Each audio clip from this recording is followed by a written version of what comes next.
those fantastically furry freaks, we move back to our chart, and at number 9, a gothic adventure set in a land overrun by vampires. It's Legacy of Kain, Soul Reaver on the PlayStation.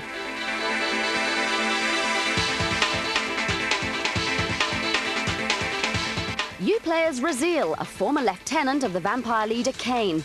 Kain had you thrown into purgatory because you grew wings before he did, and now your task is to seek revenge for this betrayal.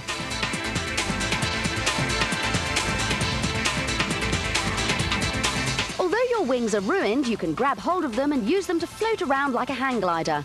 You're also quite agile on the ground and can leap huge distances with ease.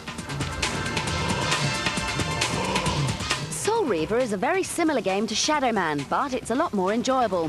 What separates the two is Soul Reaver's incredible effects, spells and rewarding gameplay. Oh, and the desire to get revenge on the naughty Kain.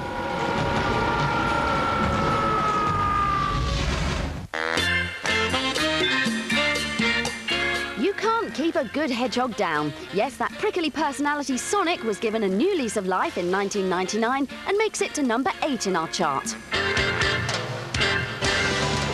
Sonic Adventure was one of the key launch titles for the new Dreamcast console, and with the success of previous Sega consoles being strongly linked to Sonic games, the designers had to get it absolutely right to avoid spoiling the launch of its new machine. As in earlier Sonic games, collecting rings prevents you from being killed, and as we've come to expect, the hedgehog is very easy to control and he can speed along at an incredible rate, performing his trademark loops and spins. An interesting feature is the ability to change the camera angles yourself. This gave you an improved perception of the spectacular high-resolution environments.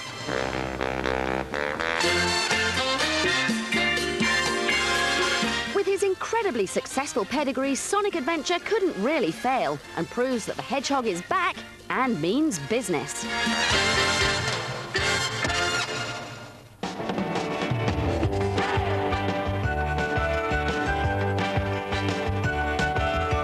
In 1999, it was the phenomenon that swept the world, the tiny handheld game called Pokémon, and it drove children crazy. Pokémon on the bed!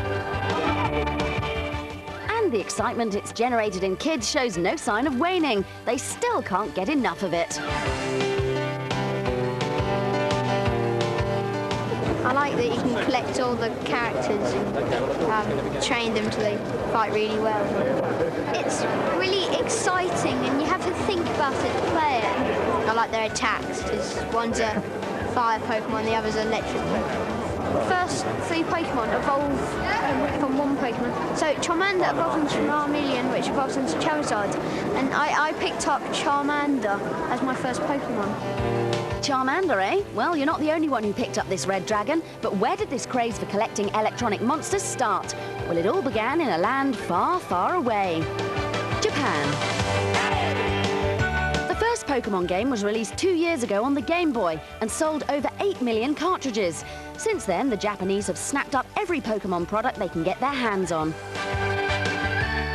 There have been trading cards, music CDs, comic books, cuddly toys, a TV show, and a Japanese airline has even converted its planes into flying Pokemon, with the game's mascot Pikachu as its star. One shop in downtown Tokyo sells nothing but Pokemon merchandise, and you can buy everything from fridge magnets to coffee mugs.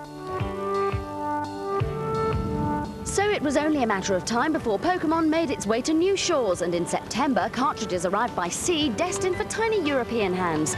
England was chosen as the launch hotspot, and it was there that the game landed, soon to be whisked away under heavy escort to a secret warehouse location.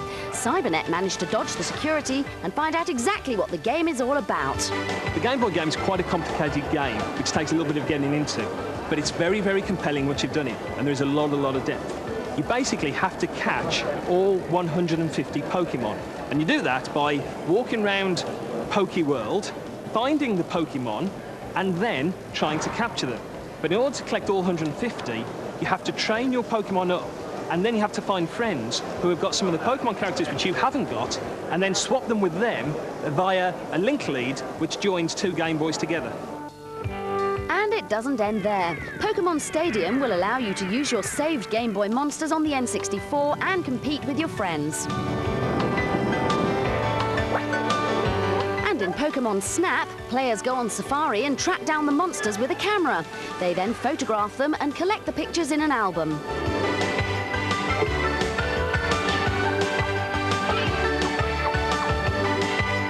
And with Pokemon the movie coming soon, it looks like the phenomenon is here to stay. You lucky, lucky children.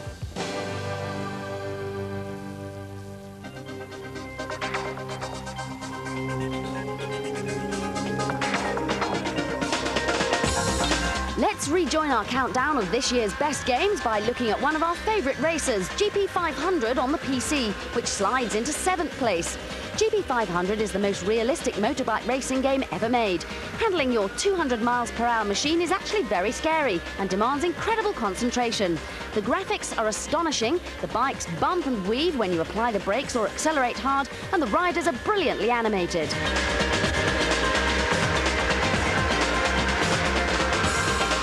It's nice to choose different riders because it looks exactly like them. So on the game, you know, to actually be racing in a race and to come up on them, it's just like what we see through our helmets. So, you know, kind of without all the work, you're able to achieve the same thing. So it's nice in that way. GP500 is not only an awesome bike game, but a treat for anyone desperate for high-speed action on their PC. If you're bored with Formula One cars or want something a little different, then there's nothing out there to compare with these two-wheeled thrills. It'll make your head spin.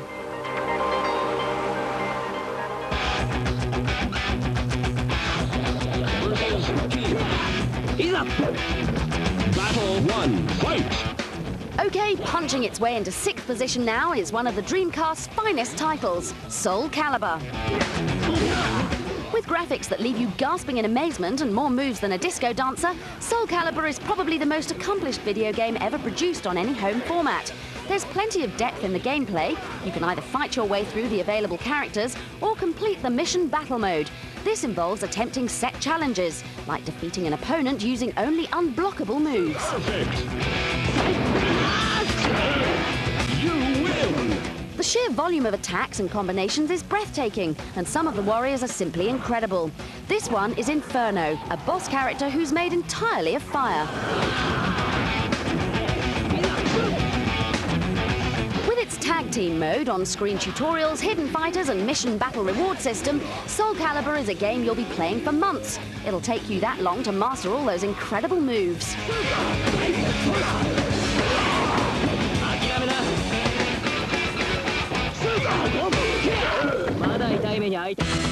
Coming up, we meet the top 10 games gurus in the world, journey to a land of fantasy, and continue our 1999 chart rundown.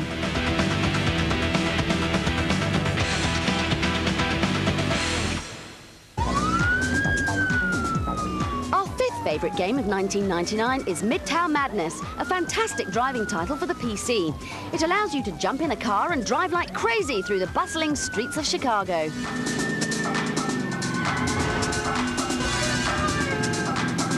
This all looks very dangerous, but don't worry about harming the pedestrians. These people have strange magical powers that make them indestructible. The reason the game works so well is because of the realistic behaviour of the cars.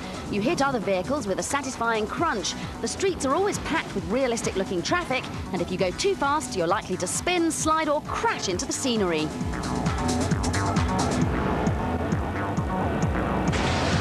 The game has you and your opponents racing across town to reach a number of checkpoints. You're free to take any route you like, and there's a wide range of vehicles to choose from, with our favourite being a massive bus. Midtown Madness is fast, chaotic and very, very entertaining. It's been a great year for racing games, but we found this one to be by far the most fun.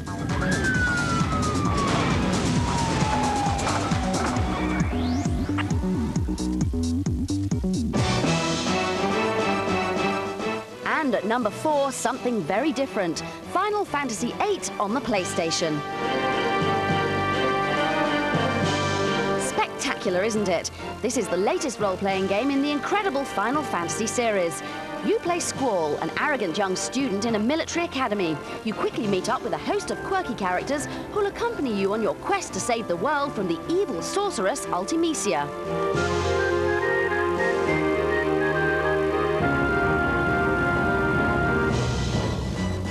The gameplay remains similar to previous games. There's plenty of exploring to do, plus many turn-based battles with all sorts of terrible monsters and villains.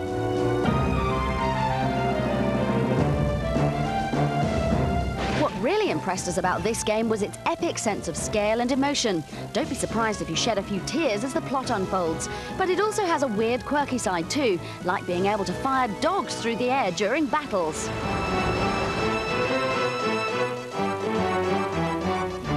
Although not as vast as its predecessor, Final Fantasy VIII is an excellent addition to the series. We can't wait for Final Fantasy IX. Okay, here are 1999's top 10 gamesmen, and we've met them. At 10, it's Lara Croft's dad, Core Design's Jeremy Smith. Croc creator Jez Sands snaps up the number 9 spot. Thanks to Half-Life, the confused Gabe Newell is at 8. At 7, it's Sega's premier designer, Yu Suzuki. As muscular as his own creation, Turok's Dave Dintspear is at 6. At 5, it's the multi-talented Dave Perry. Resident Evil creator Shinji Mikami creeps into number 4. At 3, it's Quake guru John Romero and his lovely hair. England's finest, the enigmatic Peter Molyneux, is at 2. But at 1, the man behind Zelda and Mario, Shigeru Miyamoto. Let's get ready to rumble!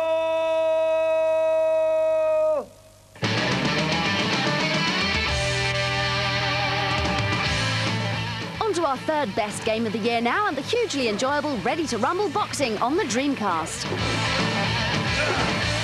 Ready to Rumble Boxing's success lies in the fact that it doesn't take itself too seriously.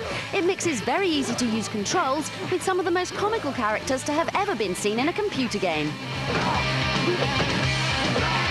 And what a lineup of fighters! Furious Faz and Big Willie Johnson are bound to win a few fans, but Cybernet's favourite has to be the incredible Afro Thunder, whose amazing height advantage is due mainly to his incredible hair.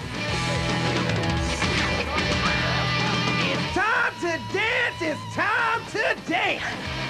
As well as simple hooks, jabs and uppercuts, each fighter has a punishing rumble technique which can be activated after you've landed enough blows, resulting in a devastating assault. Ready to Rumble Boxing will have everyone coming back for just one more fight. Adrenaline-pumping thrills and hilarious animations will make anyone want to get into the ring, and that's why it's our third favourite game of the year. Slightly less physical, but just as competitive, Mario Golf on the N64 has swung effortlessly into our number 2 spot. But how, you may ask, can a golf game possibly be our second greatest title of the year? Well, 2 words explain everything: playability and fun.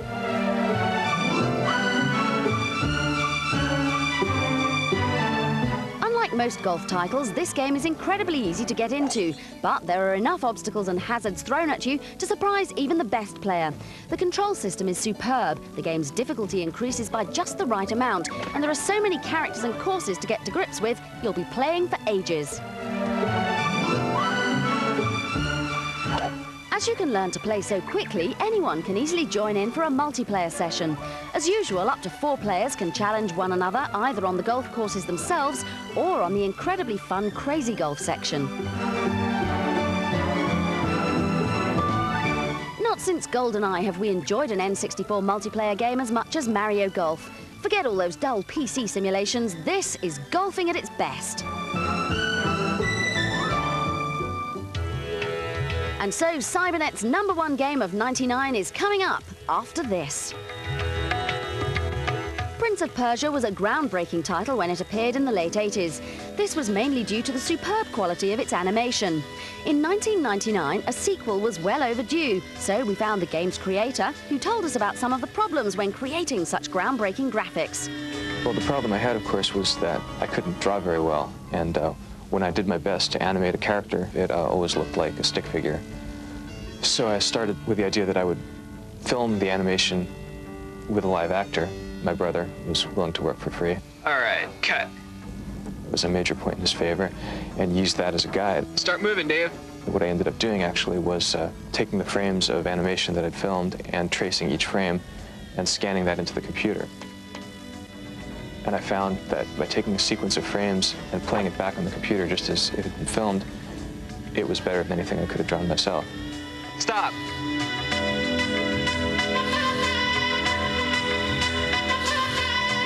Now the title has had a modern update called Prince of Persia 3D. Although the scale, technology and budget have all been greatly increased, the basic idea behind the animation is the same. The game's producers didn't use standard motion capture as they felt that it would slow down character movement. Instead, the team once again painstakingly traced the movements of real actors as they performed all of the prince's leaps, runs and jumps.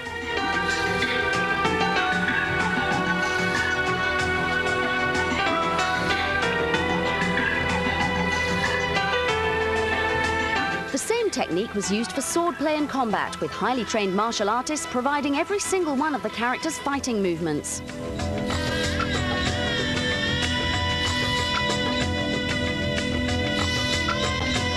But the animation was only part of the process of creating believable characters.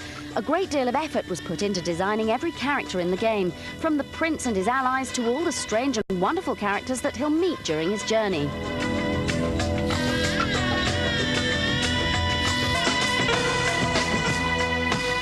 Baggy trousers of our hero to the fetching beards of the palace guards, a team of artists worked to ensure that the population of the game had a distinctive appearance that was in keeping with the Arabian Nights theme. All these characters, including the fearsome end-of-level bosses, were the result of extensive research into the architecture, fabrics and outfits of 9th century Persia.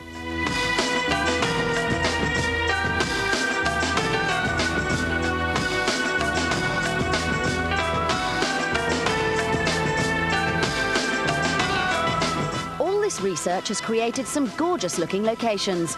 It was the job of Andrew Pedersen, the game's producer, to turn these designs into a playable game. This chart represents the entire Prince of Persia 3D game in terms of level progression. It lists all the 15 levels in the game. It breaks out each of the 7 environments that you're going to be moving through. This hard work has created a believable historic environment for the prince's escapades. So if you're a gamer who's bored of the science fiction or swords and sorcery themes of so many games, then a Persian adventure should make a refreshing change.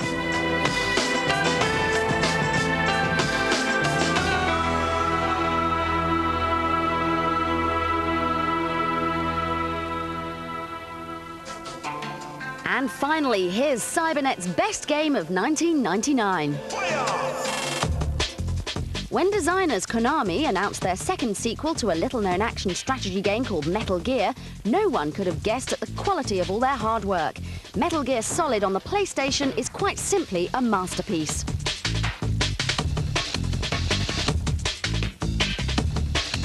Many games this year had great graphics, impressive gameplay or bags of atmosphere, but only Metal Gear had all of these things and much more besides.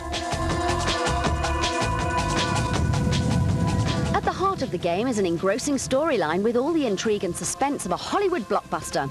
One original aspect is the way you're persuaded to avoid combat in favor of stealth. Of course, there are times when fighting is the only option, and to this end, the game provides an impressive array of weapons and gadgets. But it was the original features that amazed us. At one point, the game secretly reads your memory card and confronts you with information about what you've been doing when not playing with Solid. A truly stunning gaming moment. With incredible graphics, stunning sound and genuinely tense gameplay, Metal Gear Solid completely succeeds in drawing you into its world and is worthy of our award, Best Game of '99. It's a pity we'll have to wait such a long time for its sequel, but it's coming.